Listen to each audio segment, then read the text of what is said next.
Bonjour à tous, c'est Lionel de monhtc1.com. On se retrouve aujourd'hui pour une petite vidéo de présentation du HTC Uplay, le milieu de gamme HTC sorti en début d'année. Il a été annoncé au mois de mars, si je me souviens bien.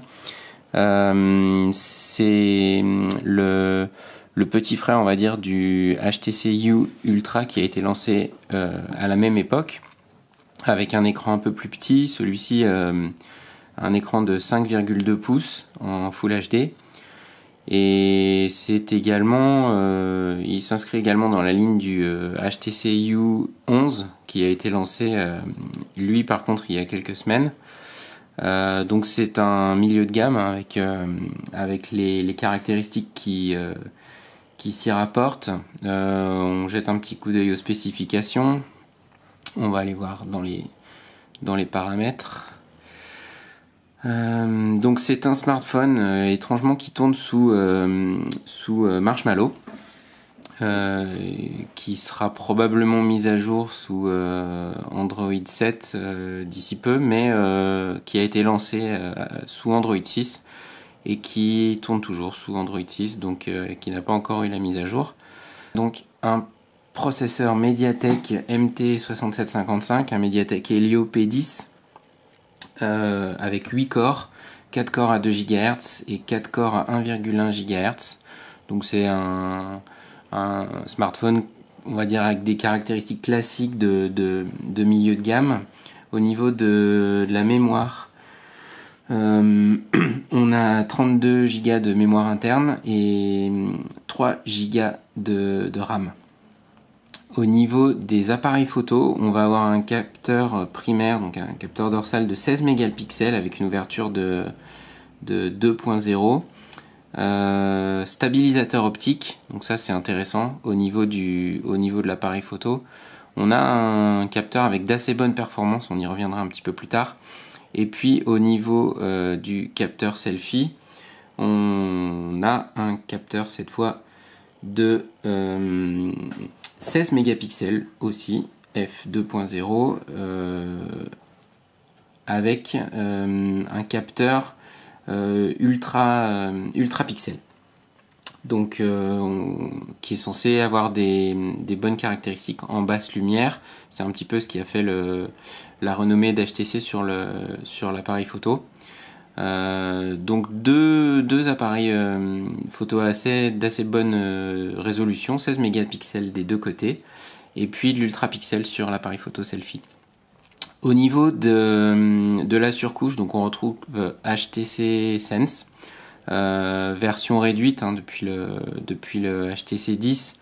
HTC a beaucoup réduit la surface Sense, donc on retrouve la barre de notification, les réglages rapides de Android stock, et puis au niveau des réglages également, on retrouve quelque chose de très proche de l'expérience pure Android. On note qu'il y a aussi le capteur d'empreinte. Alors le capteur d'empreinte, c'est une des réussites de cette nouvelle gamme HTC U, qu'on retrouve aussi sur le U11 et sur le U Ultra. C'est qu'on a un capteur d'empreinte qui est vraiment noyé dans la face avant en verre. Il y a une très légère surépaisseur de façon à sentir qu'on met le doigt sur le capteur, mais au toucher c'est vraiment agréable, et le capteur répond vraiment très vite.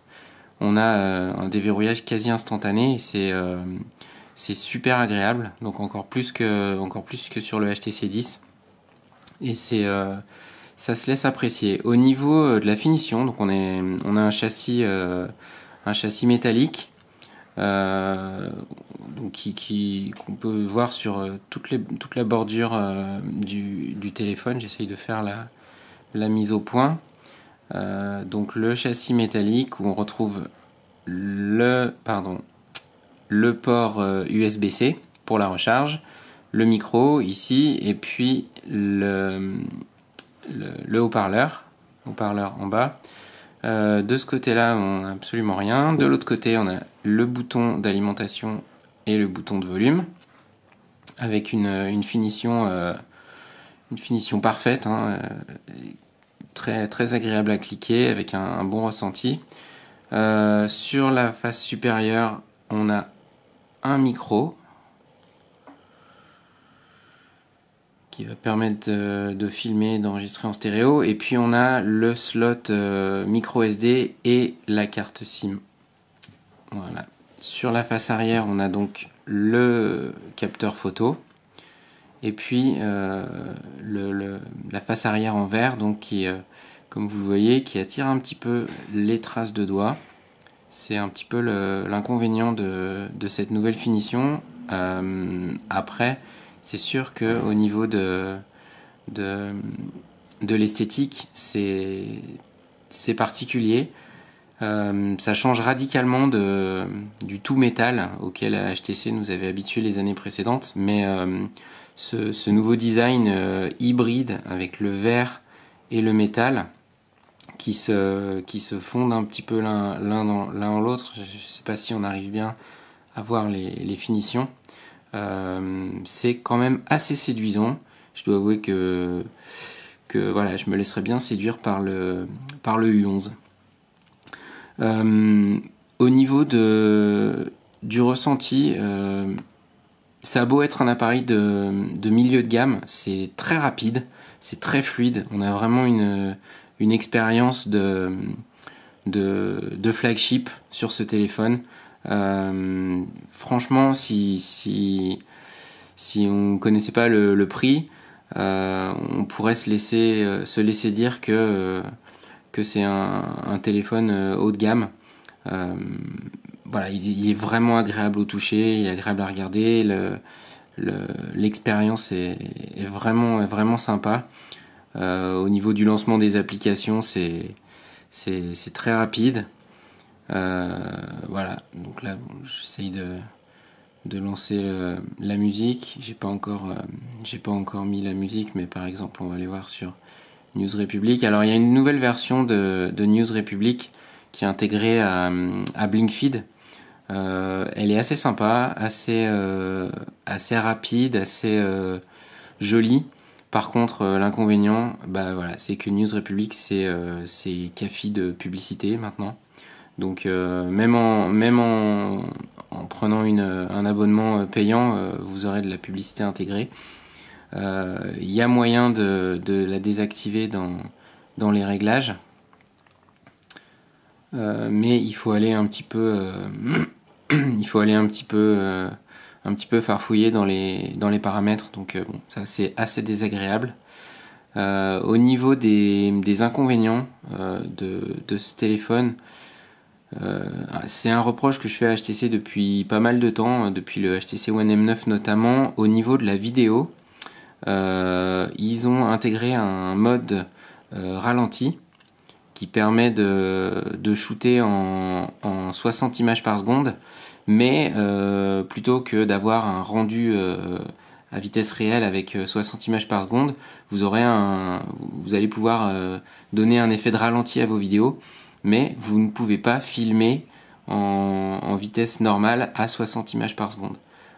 Pour ceux qui font un petit peu de vidéo, c'est dommage. C'est un mode qu'on apprécie bien, que la concurrence offre sur à peu près tous ses téléphones. C'est dommage de ne pas avoir ça sur les HTC. On aimerait bien le retour du 60 fps au moins en 1080p. Au niveau des applications, on a toujours les applications Google qui sont proposées par défaut, donc Google Photos, Google Play Music pour la musique. Même chose, on aimerait bien avoir le retour des applis HTC, HTC Gallery, HTC Music qui ont fait un peu le beau jour du HTC One M8 et du HTC One M9. Depuis le 10, on a une baisse en taille de la surcouche HTC Sense, et ça se traduit aussi par l'abandon d'applications propriétaires. Donc ça, c'est un petit peu dommage à mon avis. C'était sympa d'avoir une personnalisation un peu plus poussée de l'interface utilisateur, mais encore une fois, c'est probablement des choix économiques. Voilà, sinon pour le reste, au niveau de la qualité des photos, franchement, pour un appareil de milieu de gamme, c'est assez bluffant. Le niveau de détail et le niveau de rendu des photos est vraiment bon. Le niveau de qualité on va dire en luminosité normale est impeccable. On a vraiment deux capteurs en face avant et en face arrière qui sont de très bons rendus. La seule situation ou la seule configuration où ça va pêcher un petit peu, c'est en basse lumière. Mais bon, là, on est un petit peu, c'est un petit peu le cas de tous les smartphones quand on n'a pas 700 ou 800 euros à mettre dans un smartphone qui prennent des bonnes photos en basse lumière. Donc voilà, pour les photos de nuit, il faudra pas trop s'attendre à des merveilles. Pour le reste, pour les photos de paysages, les portraits, c'est largement suffisant. Vous pourrez prendre de très très belles photos avec ce téléphone.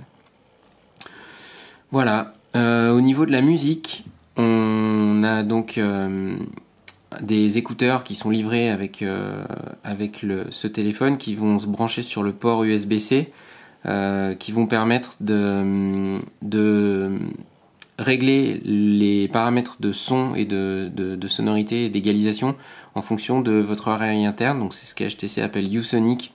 C'est leur petite nouveauté qu'ils ont introduit avec la gamme U. Donc voilà, c'est assez bluffant aussi. Je m'attendais pas à des miracles, je pensais que c'était un peu un gadget, un gimmick. La vérité, c'est que quand vous testez ça avec de la musique qui joue un peu sur le spectre, sur l'amplitude entre les basses et les aigus, il y a un rendu sonore qui est quand même vraiment bon. Là, par rapport à des écouteurs classiques, ce que vous avez l'habitude de trouver dans un bundle de téléphone portable. Là encore, HTC se démarque de la concurrence de manière assez flagrante. Et ça, c'est vraiment appréciable. Voilà, j'ai parlé de la musique, j'ai parlé de la photo. Au niveau des assistants, donc c'est un petit peu la nouveauté aussi. On a un assistant intégré qui s'appelle HTC Sense Companion qui va vous mettre des petites notifications de temps en temps. Alors par exemple celle-ci, voilà. Qui va vous rappeler si vous avez un événement dans votre agenda de charger votre batterie. Donc voilà, on n'est pas sur de l'assistant type Google Assistant qui va vous permettre de traduire du texte à la volée ou d'aller faire une recherche d'image. On est plus sur un assistant un peu lifestyle qui va vous donner des infos, un petit peu des infos trafic sur vos trajets au boulot, qui va vous rappeler de charger votre téléphone, qui va vous donner des infos sur le nombre de pas que vous avez fait dans la journée, ce genre de choses. Donc voilà, ça vient un petit peu en complément de Google Assistant. C'est pas non plus le truc qui va révolutionner l'utilisation du téléphone portable, mais voilà, c'est sympa. On a toujours la surcouche, donc l'application thème qui vous permet de paramétrer votre téléphone de façon assez poussée en téléchargeant des thèmes, des icônes, des fonds d'écran, des thèmes pour l'horloge, pour la météo, voilà ce genre de trucs là. Donc ça c'est assez sympa. Voilà, c'est un peu gadget aussi, mais ça rend l'expérience un peu plus fun. Et puis ça permet de personnaliser son téléphone. Voilà, donc au niveau de la disponibilité, c'est un téléphone qui est dispo depuis quelques mois déjà et qu'on retrouve aux alentours de 450 euros sans abonnement et sans engagement. Donc voilà, c'est un prix classique, on va dire, pour pour un milieu de gamme, qui reste quand même un très très bon téléphone, limite haut de gamme, donc je pense que c'est une bonne gamme de prix. Voilà, on a reproché pas mal à HTC leur manque d'innovation sur cette gamme. Je trouve que c'est un peu injustifié. Alors c'est vrai qu'au niveau des bordures, on n'est pas sur du bezel-less ou sur des ratios taille écran impressionnants, mais pour un 5,2 pouces, voilà, c'est une taille classique. Et il reste très agréable à tenir en main. L'écran est magnifique. Donc voilà, après faites-vous votre avis, essayez d'aller le voir en magasin. Moi je trouve que pour cette gamme et pour ce prix, c'est vraiment un excellent téléphone que je n'hésite pas une seule seconde à vous recommander. Voilà, si vous avez des questions, n'hésitez pas à les laisser en commentaire ci-dessous, à mettre un petit thumbs up, et puis on se retrouve bientôt, j'espère, pour le test du HTC U11. Salut à tous!